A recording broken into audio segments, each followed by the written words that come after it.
Hi అండి, అందరికీ నమస్కారం. ఈరోజు వచ్చేసి జున్ను తయారు చేసుకుందామండి. భలే టేస్ట్గా ఉంటుంది. ఇలా చేసామంటే ఫ్రిడ్జ్లో పెట్టుకుంటే ఐస్ క్రీమ్ లాగా ఉంటుందండి.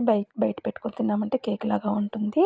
సూపర్ టేస్ట్గా ఉంటుంది. ఎలా చేయాలో వీడియోలోకి పోదామండి. పాలండి, ఇవి రెండో రోజు అండి. ఎనిమిది రెండో రోజు పాలండి. పాలు తీసుకొని వడేసి పెట్టుకున్నాను.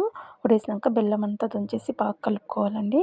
బెల్లం కరిగాక ఒకవేళ గలీజ్ ఉంది అనిపిస్తే వడేసుకోండి. ఒక స్పూన్ చక్కెర వేసుకోండి. చక్కెర వేసుకున్నాక శుంఠి యాలకుల పొడి కలుపుకుందామండి. టేస్ట్ బాగుంటుంది. అది కూడా అంతా కలిపేసుకొని పక్కన పెట్టేసుకుందామండి. బెల్లం కరిగాక కుక్కర్ గిన్నెలోకి కింద ప్లేట్ పెట్టేసుకొని నీళ్ళు పోసేసుకొని ప్లేట్ పెట్టేసుకోవాలండి. పెట్టేసుకొని మనం చక్కెర అన్నీ కలిపి పెట్టుకున్న పాలు పెట్టేసుకొని విజిల్ తీసేసి పెట్టేసుకోవాలండి. రెడీ అయిపోతుందండి. ఆఫ్ చేసినప్పుడు విజిల్ పెట్టామంటే ఆ హీట్కి బాగా మందంగా బాగా వస్తుందండి. నచ్చితే ప్లీజ్ లైక్ చేయండి, షేర్ చేయండి, కామెంట్ చేయండి. నా జున్ను ఎలా ఉందో కామెంట్ చేయండి. మీరు కూడా ఎలా చేస్తారో చెప్పండి.